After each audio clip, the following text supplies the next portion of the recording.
Hey everyone, this is Ann Yorks from Flower Box Bakery, and I just want to say thanks for joining me live today. We are in Bellefonte, Pennsylvania, and it's noon Eastern Time, and we are in my bakery, which if you haven't followed us before, our store is a little unique in that our bakery is actually in our home. We converted our garage into bakery space, which is where we work and run our business, Flower Box Bakery. So thank you so much for joining me today. We're going to have lots of fun. This is my first time going live, so hopefully everything goes okay. But I'm excited because I'm hoping to have a little bit more interaction. I'd love to answer your questions, so feel free to post them in the comments. If I don't answer them during the live part, I'll go back and read through and I'll try to answer them all as best as I can. And then also, I'm just hoping to show the decorating process in real time. We do a lot of videos where you really only see my hands, so this time, hopefully we'll get to see everything in real time as it's happening. So today we're going to be decorating two cookies. I have the footy pajamas, and we're going to look at airbrushing these vintage roses. And then we're going to also make this really cute, chubby baby bottle. My friend Julie from church, she just had a baby girl, so I thought it'd be really sweet to make her some special cookies. So that's where they're going to be going. And I'm using the cutters, the chubby bottle, and the footy pajamas, and they are awesome working with the Ann Clark Company in Vermont, and cutters are all made in the USA. They did not ask me to say that, but I just think it's super. So we're going to jump into the decorating in just a minute, and I also have a new product that just arrived yesterday that I want to show you. I'm very excited about that. Now, before I get into the decorating, I wanted to address one thing because I've gotten a series of emails about this in the last week. And I think it's because it's Valentine's Day and it's the season of red icing. And this is where you see this icing issue the most. So let's talk for just a second about butter bleed.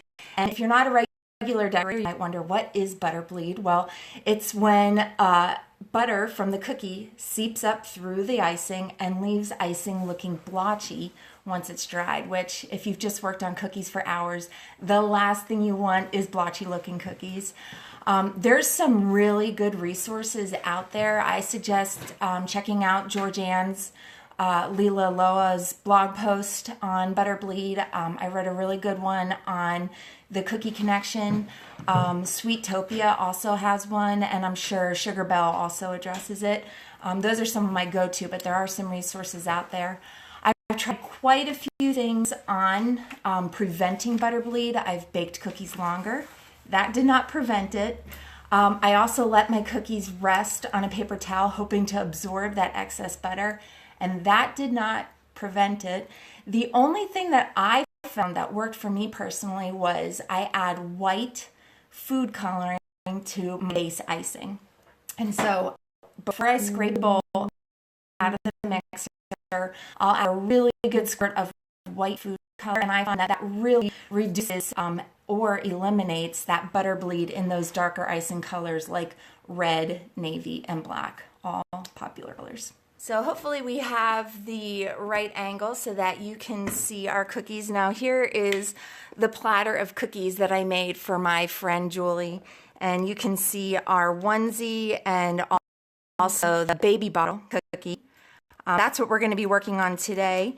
We do have this plaque cookie. I used the Lila Loa plaque cookie cutter, and the cookie says the snuggle is real. That's because everybody loves to snuggle when babies are wearing their little feety pajamas. And you can find a tutorial of that on the Flower Box Bakery blog post. So, all right, let's get started.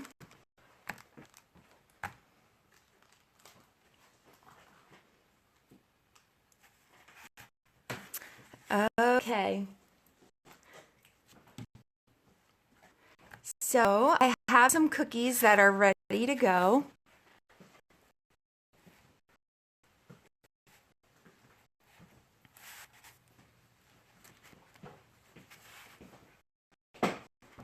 And I just have my blank cookie. This is a that chubby cookie cutter, baby bottle.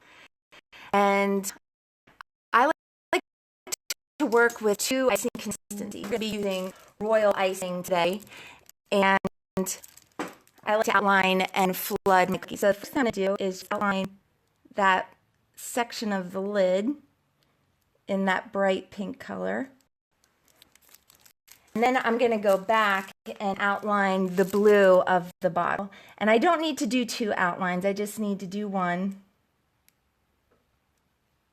Oop, little icing pop, no big deal. Just going to touch that tip right up there like it never happened. And right up to the top.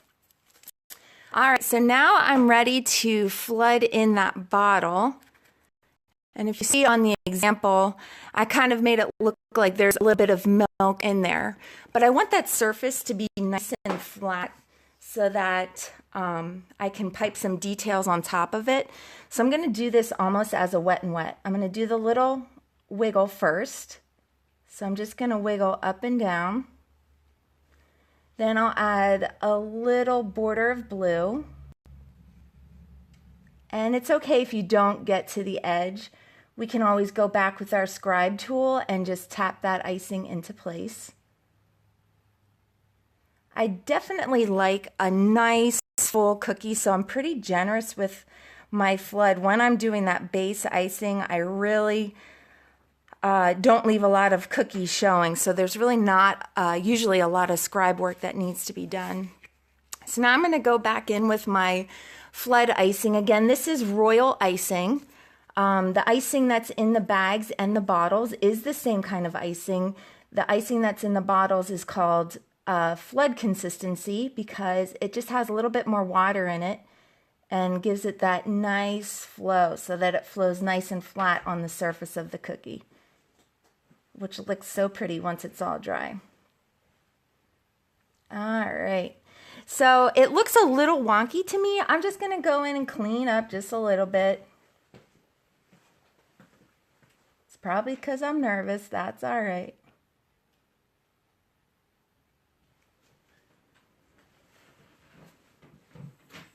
All right, now I feel like I evened out that little area there. Now the next thing I'm going to do is I'm going to do the top of the bottle. And I'm using a golden yellow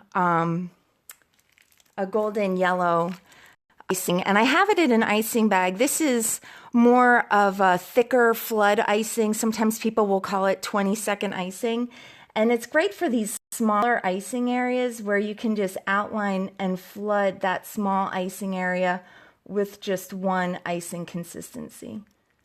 So I'm just going to go in there and fill in that area of the bottle top.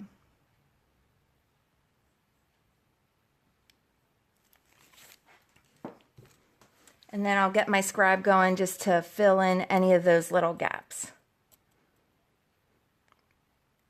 Okay, now because I want the icing between the pink and the yellow or the pink and the blue, I don't want those icing colors to bleed. So I'm going to take this cookie and I'll just put it on a cookie sheet in front of a fan and let that dry for a little bit. I have one that's already ready to go. So once those two icing areas are dry, I'm going to go back in with that darker pink icing and I'm just going to fill in that last area. Now I'm using bottles today. You can use bottles or tipless bags or bags with tips. It's really a personal preference, but for me today, I prepped my icing earlier this morning, and I just found it's easier for me to keep the icing in the bottles. But I'll use the tipless because they're really awesome. Once you're done decorating, you can just pitch them, really. That's easy to clean up. And hopefully in a future video, I can show decorating with tipless bags as well. Okay, so now we have that cookie design completely dry, and I'm going to start adding the details to it. So the first thing I'm going to do is I just want to add that little dot at the top. where the milk's going to come out. And I don't feel like I need to outline that section anymore because I feel like it looks nice and even. So now I'm going to add just a little squiggle of pink. I'm just going to let that sink into place. These wiggles and squiggles are lots of fun to do. They're quick and easy, and so it's a nice element without adding a lot of extra work. All right, now I'm going to add the measuring marks to the bottle.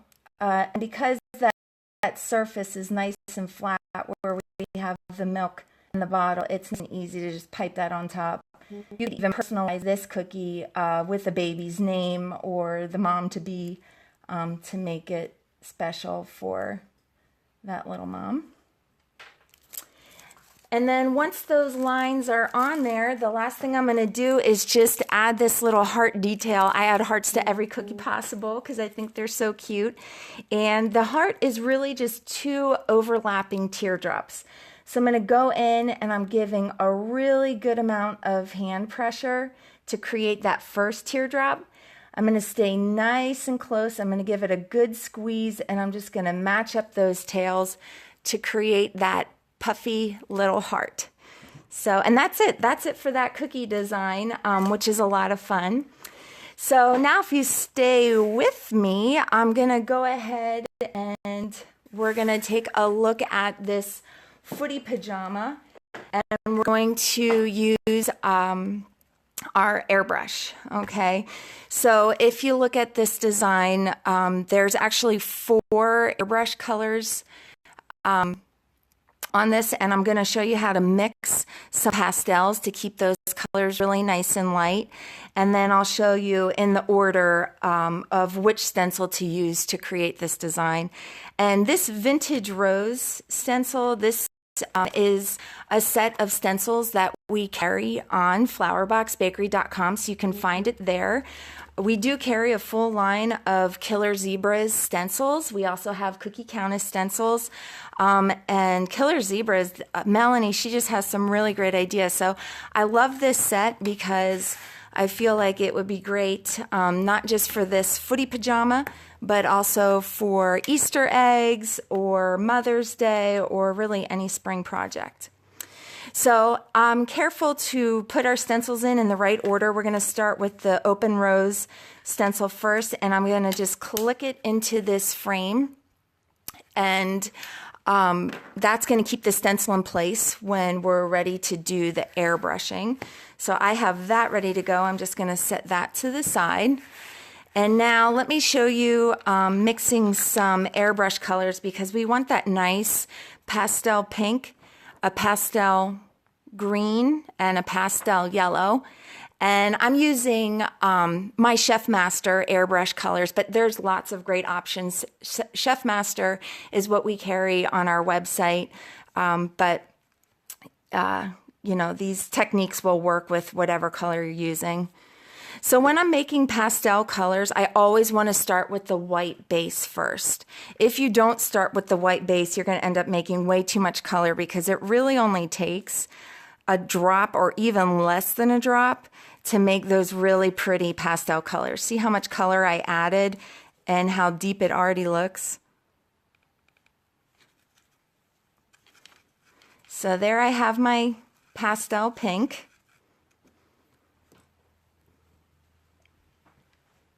Now I'm going to make my green and my yellow.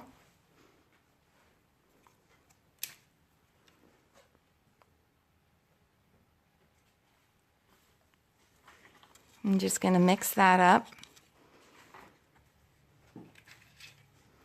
And my last color, green. All right.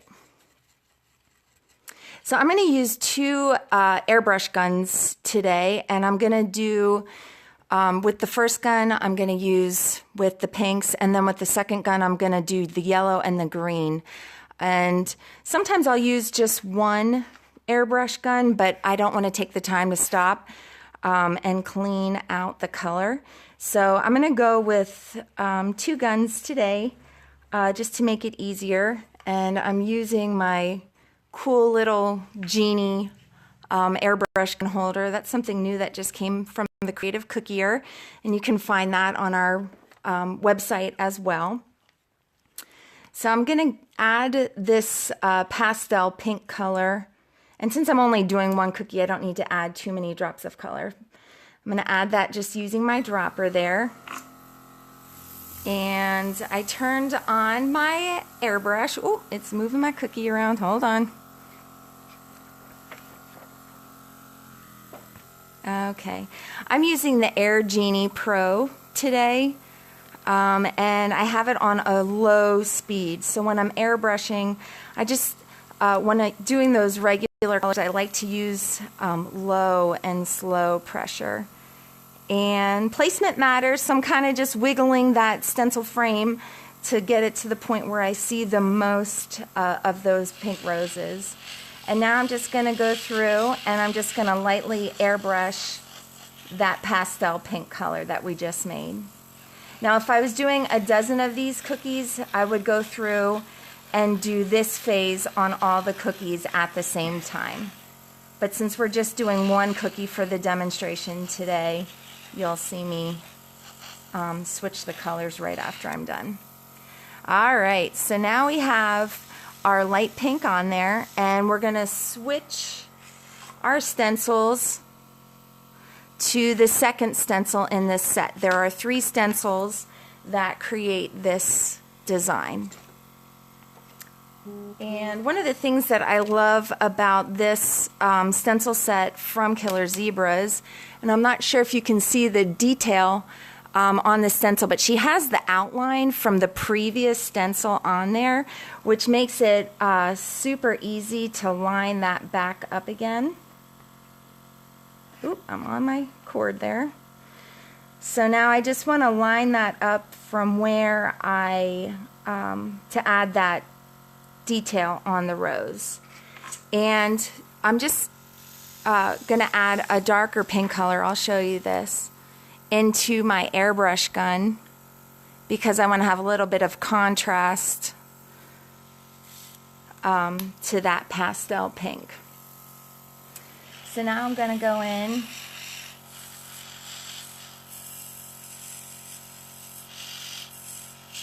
and I'm just going to add those pink rose details, again nice and low and slow.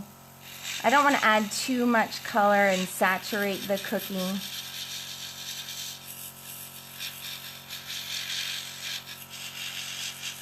Okay,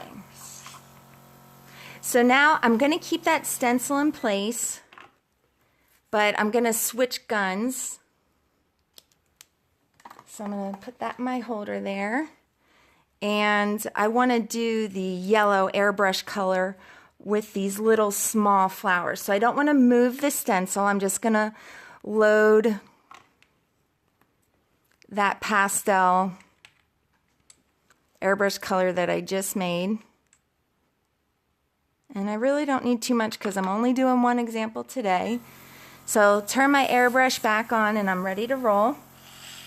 And I'm just going to go nice and close to those little yellow flowers, and I'm going to add that airbrush color to it right away.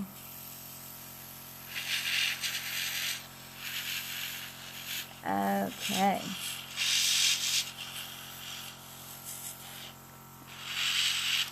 All right. So now we have the flower details on and the little flowers, and I'm going to switch stencils 1 more time. So I'm just going to lift that up. You can see those little details are on there.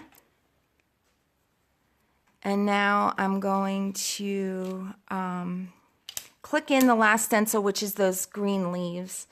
Now, because we're just using real light pressure, we don't have to worry too much about smudging the color. It dries pretty quickly, so it's okay to put that stencil down on top of it again. I see Diane just asked what color, what brand airbrush color am I using. It's the the Chef Master brand. I'm using just a white airbrush food color to lighten those. But like I said, we carry Chef Master on our website, but you can use other brands as well to achieve this look. It's just the brand that we like to carry. Okay, so I just passed the yellow. I just pulled the trigger and released all the yellow color. I'm going to add one more little dot to that green pastel just to make it just a little bit brighter.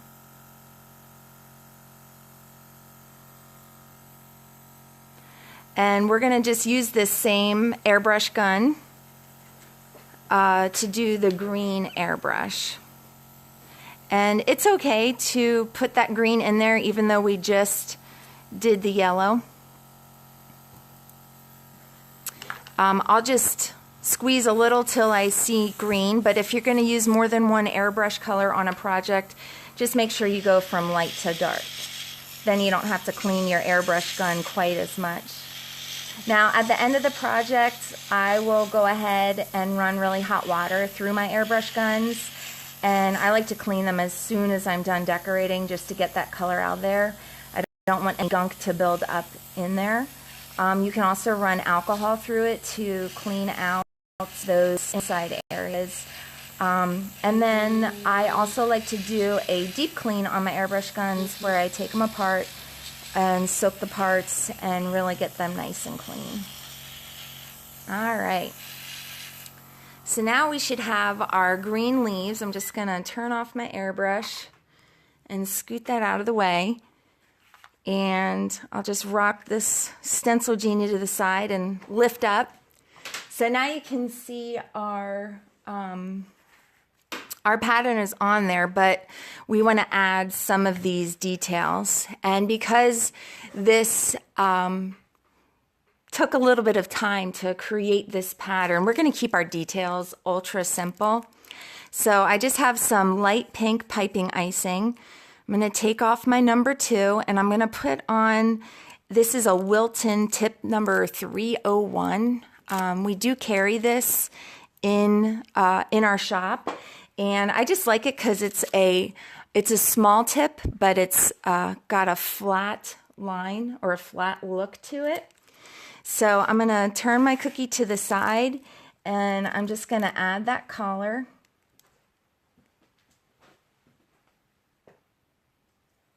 And if I feel like it doesn't lay right, I'll just go back in and try to smooth that out. And then I'll take that icing and I'm just going to go straight down. Now I'm going to switch my tip one more time to a tip number 44. This is usually used for basket weave, but I love it just for creating nice, wide, flat icing areas. Again, this is tip 44. You can find this on our website. And I'm going to use this on the cuff. And then usually Feety pajamas have that little flap of fabric that kind of covers up the zipper.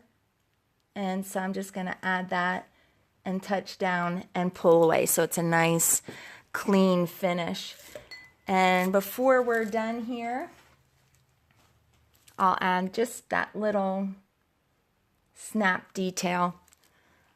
Sometimes it's those little details that are the most fun. Okay, so there you have it. There's our cookie today. The other big announcement that I wanted to make, and because I love all things that sparkle, I'm just a little bit excited about this, but we have some new dusts that we've just added to the website. They're called jewel dusts, and they are food grade, meaning that they are edible. They come in fun colors like blueberry and fuchsia. We also have burgundy, white. There's actually 20 different colors of these. So that's brand new, and you can expect to see that coming to a tutorial soon. I can't wait to add some sparkle, but it just looks really glittery and pretty. I just wanted to give a big cookie salute to my friend Autumn Carpenter. She is the mastermind behind this awesome animal cookie cutter set. If you haven't seen this yet, it has 17 cutters, and each cutter was designed by a different decorator. The thing that makes that set really cool is that 100% of the proceeds or profits are being donated to a charity, which is Tender Hands. They train women that are underprivileged in India in how to make cupcakes, cakes, and cookies, and they provide meaningful work for them in their bakery as well. So it's an awesome charity to support. The response to this cutter set has been really beyond what I ever expected. So I wanted to say thank you to everyone that's picked up that cutter set. Because we're donating 100% of our proceeds, we've already been able to donate $2,250. That's not something we want to take credit for. That's all you guys supporting that cutter project. So thank you so much. Okay, so that's all I had for today, and I appreciate you taking the time to decorate with me. I'd love suggestions on things that you would like to see in the future, and just feedback on how this worked for you, if you like this format, in addition to our time-lapse videos that we love to put out there. So thanks for everything, guys. I really appreciate it, and I look forward to going through your questions and getting those answered today. Have a great day. Happy decorating.